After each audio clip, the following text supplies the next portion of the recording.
Nous commençons notre enquête à Shenzhen, au sud de la Chine. C'est là que Foxconn s'est implanté. Pour infiltrer leur usine, inaccessible aux journalistes, nous avons décidé de faire embaucher 2 personnes qui acceptent de prendre le risque de filmer pour nous. Une fois à l'intérieur, dès les premières minutes du recrutement, ils doivent se plier aux ordres et faire des heures de queue pour signer leur contrat. Il fait tellement chaud, mais pourquoi on refait encore l'appel?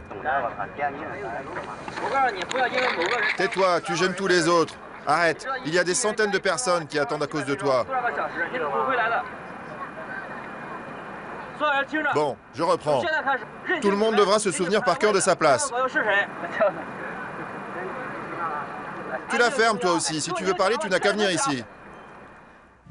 Jour et nuit, les milliers de salariés se relaient au vestiaire. Dans ces casiers, ils doivent déposer pour raison de sécurité tout objet métallique. Impossible donc de filmer les lignes de production. Ce qu'ils pourront nous montrer en revanche, ce sont ces dortoirs. Les ouvriers y sont logés à 8 par chambre. Des couchages sommaires qui ne permettent aucune intimité et qui sont, comme le reste, facturés par l'entreprise. On t'annonce un salaire de 220 €, mais en réalité ce n'est pas ce que tu touches, parce qu'ils enlèvent 14 € pour les charges et le dortoir. Ils prennent 50 € pour les repas et tu payes ton badge en plus. Et à cela, tu rajoutes le prix des assurances. Nous avons choisi de poursuivre notre enquête à Zhengzhou, au centre de la Chine. Cette usine serait aujourd'hui entièrement dédiée à l'iPhone 5. C'est un enjeu industriel majeur pour Apple, celui qui suscite le plus de pression pour les ouvriers.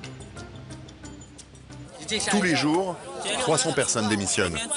Ils travaillent un peu et après ils craquent. Tous les jours, il y a plein de départs. C'est pour ça qu'ils recrutent autant. Moi aussi, je ne peux plus travailler comme ça. Je vais tenir jusqu'à la fin de l'année et puis après, je me barre. Il faut continuer à produire et la main-d'œuvre manque. Foxconn a donc recours à une autre méthode, des étudiants stagiaires. Selon une source interne, il serait ici jusqu'à 15 000. Apple dit qu'il serait 3 fois moins. À côté de l'usine, nous avons rencontré 2 jeunes filles. Elles ont 16 ans et sont stagiaires chez Foxconn, contre leur volonté. Vous étudiez la médecine et vous travaillez chez Foxconn? Mais pourquoi? Quel rapport?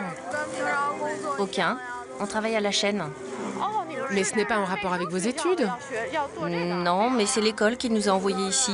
D'ailleurs, personne ne voulait venir, mais les professeurs nous ont dit que c'était obligatoire.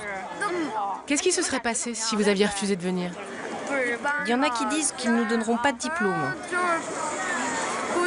J'ai entendu dire qu'ils pourraient aussi supprimer la bourse d'études. Des étudiantes forcées à travailler sur des chaînes de production et en plus de nuit, tout est illégal. Il y a 2 ans, une vague de suicides avait attiré l'attention sur les conditions de travail chez Foxconn. Pendant notre tournage, un employé s'est donné la mort. Il s'appelait Jing Zhongfeng, il avait 22 ans. Il travaillait sur les lignes de production de la carte mère de l'iPhone 5.